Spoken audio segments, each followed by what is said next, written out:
Students, welcome to my channel chemistry with SP Sharma.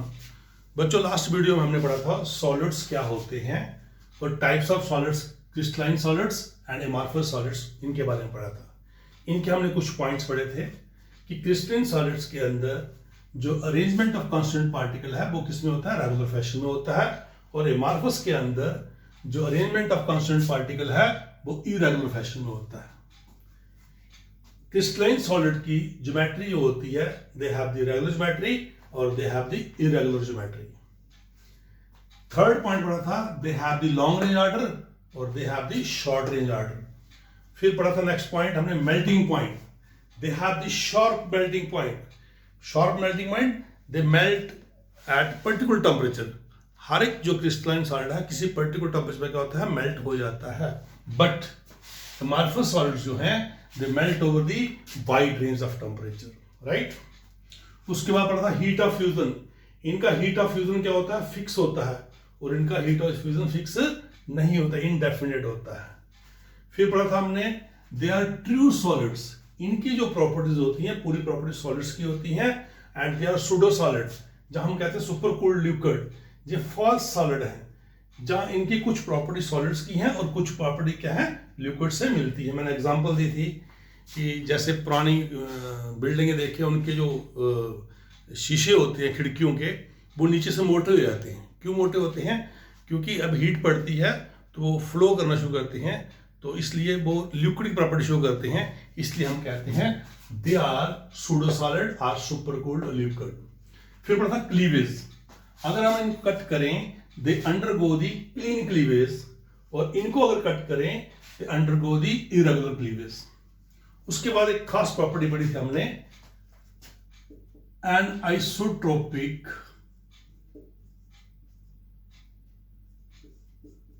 Solid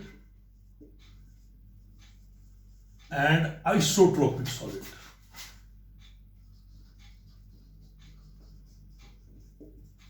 हमने बताया था आपको जो क्रिस्टलाइन सॉलिड्स हैं जो आइसोट्रोपिक सॉलिड्स होते हैं, और एमॉर्फस जो होते हैं आइसोट्रोपिक सॉलिड होते हैं।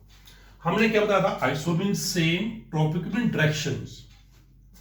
इनकी कुछ फिजिकल प्रॉपर्टी जैसे velocity of light, refractive index, electrical conductivity, thermal conductivity, they are same in all direction. हर डायरेक्शन में क्या होती है, वो सेम होती है। यहां लिखा हुआ है anisotropic, iso mean same, tropic mean direction.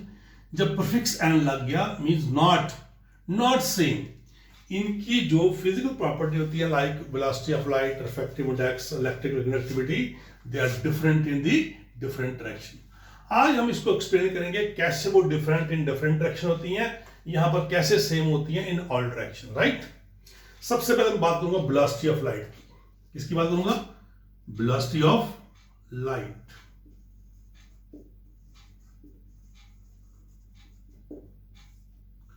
आपको पता है कि लाइट की वेलोसिटी रेयर मीडियम में ज्यादा होती है, डेंसर मीडियम में क्या होती है, कम होती है, वैक्यूम में बड़ी ज्यादा होती है। पता ही आपको नहीं?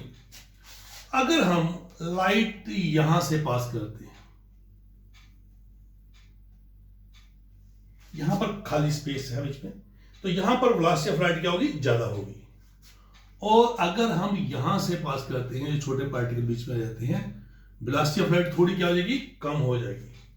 और अगर हम यहां से पास करते हैं, इसमें छोटे पार्टिकल्स भी आते हैं और बड़े भी आते हैं, और कम हो जाएगी वेलोसिटी ऑफ लाइट।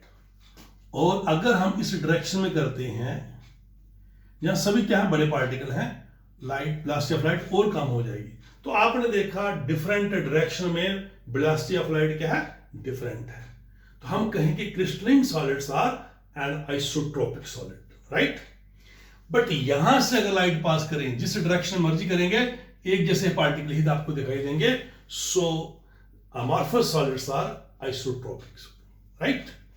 दूसरा पॉइंट आता है रिफ्रैक्टिव इंडेक्स का। किसका आता है? Refractive index.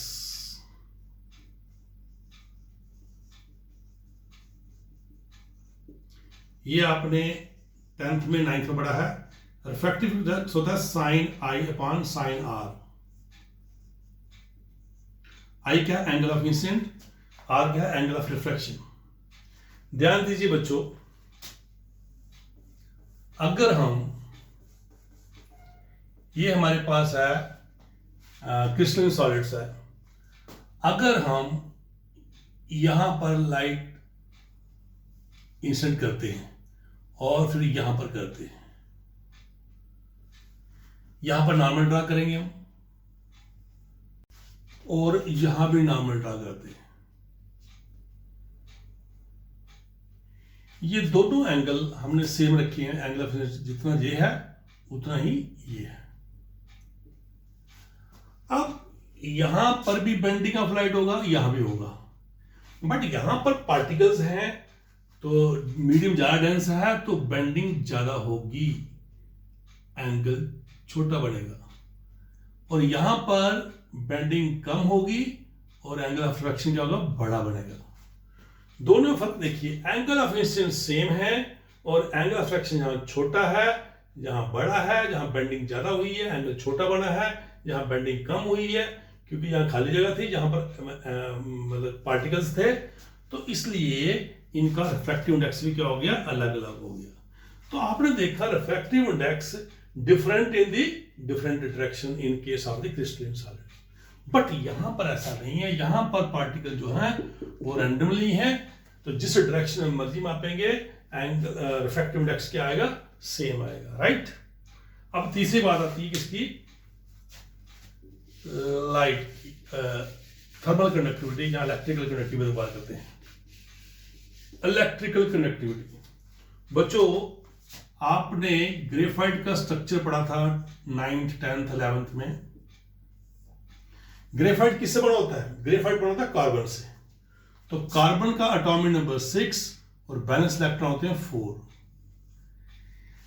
यहां पर कार्बन के पास 4 बैलेंस इलेक्ट्रॉन है, हर एक कार्बन एटम अपने 3 बैलेंस इलेक्ट्रॉन इस्तेमाल कर रहा है कोवलेंट बॉन्ड बनाने के लिए और हेक्सागोनल रिंग्स बना रहा है, और ये हेक्सागोनल रिंग्स लेयर्स बना रही हैं, ये भी लेयर है, ये भी लेयर है, ये लेयर्स आपस में ऐसे होती हैं, weak van der Waals force से हेल्ड होती हैं, और हर एक कार्बन के पास 4 इलेक्ट्रॉन थे, 3 उन्होंने इस्तेमाल कर लिए बॉन्ड बनाने के लिए। इस तरीके से सभी कार्बन एटम के पास एक एक इलेक्ट्रॉन क्या है, फ्री है। वो इलेक्ट्रॉन जहां होते हैं, जैसे देखिए ये 1 लेयर है, ये दूसरी लेयर है, तो हर एक कार्बन के पास इलेक्ट्रॉन फ्री हैं, तो ये इनके बीच में आ जाते हैं, लेयर्स के कहते हैं बीच में आते हैं। These layers are held by the weak van der Waals forces, right. और इस तरीके से यहां पर इलेक्ट्रॉन डेंसिटी बड़ी हाई हो जाती है। अगर हम करंट इस डायरेक्शन में पास करें तो इलेक्ट्रिक कंडक्टिविटी ज्यादा होगी, और अगर हम परपेंडिकुलर पास करें तो इसमें इलेक्ट्रॉन डेंसिटी क्या है, कम है, तो यहां इलेक्ट्रिक कंडक्टिविटी कम होगी, इस डायरेक्शन में ज्यादा होगी और इस डायरेक्शन में क्या होगी, कम होगी, राइट। तो हमने आपको क्रिस्टलाइन सॉलिड से बता दिया कि कैसे ये आइसोट्रोपिक हैं और अमॉर्फस सॉलिड कैसे ये हैं, आइसोट्रोपिक हैं। इनमें क्या होती हैं, physical properties are different in the different direction, इसमें क्या होती हैं, physical properties are same in all direction. अब हम क्वेश्चन करेंगे जो हमने पढ़ा था कि classify the following as crystalline solids or amorphous solids. Benzoic acid है, sulphone, PVC, potassium nitrate, naphthalenes, polyurethane, zinc sulphide and copper and Teflon. बच्चों आपने याद रखना है जो क्रिस्टलाइन सॉलिड्स होते हैं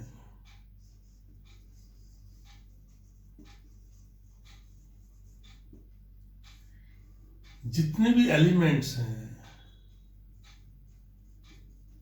जहां उनके कंपाउंड हैं वो आपने किस क्लास में रखना है, क्रिस्टलाइन सॉलिड में, ठीक है।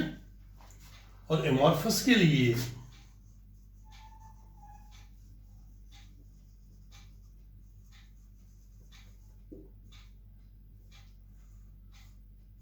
एक पॉलीमर्स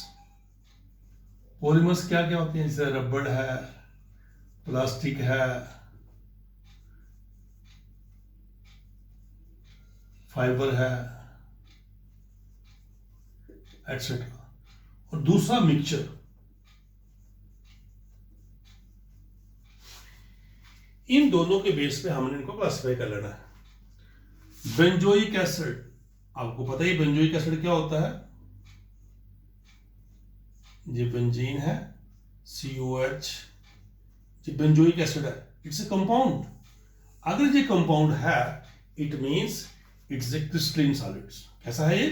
क्रिस्टलाइन सॉलिड्स। सैलोफेन, ये आप जो जिल्द लड़ाई होती है अपने किताबों पर, वो प्लास्टिक की होती है जो, तो ये पॉलीसेकेराइड है। तो पॉलीसेकेराइड है, पॉली वर्ड आ गया यहां पर, तो क्या हो गया? ये एमार्फस हो गया। सल्फोन क्या हो गया? सल्फेन एमार्फस हो गया। PVC, पॉलीविनाइल क्लोराइड, पॉलीमर है ये भी क्या होगा? एमार्फस।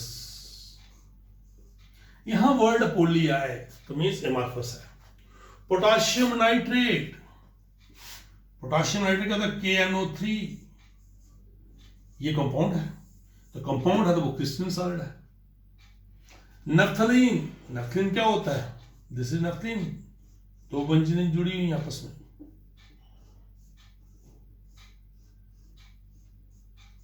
तो ये कंपाउंड है, तो ये क्या हो गया? क्रिस्टलाइन सॉलिड है। पॉलीयूरेथेन, पॉलीवर्ड आ गया नहीं, तो so it is amorphous solid. Zinc sulphide, ZNS, it's a compound, तो हम कहेंगे कि क्रिस्टलाइन है। Copper, copper is an element, तो जो एलिमेंट होता है वो क्या होता है? क्रिस्टलाइन सॉलिड होता है। Teflon, Teflon is polymer, poly tetra fluoro, नहीं इथाइलिन फ्लोरो, इथाइलिन फ्लोराइड।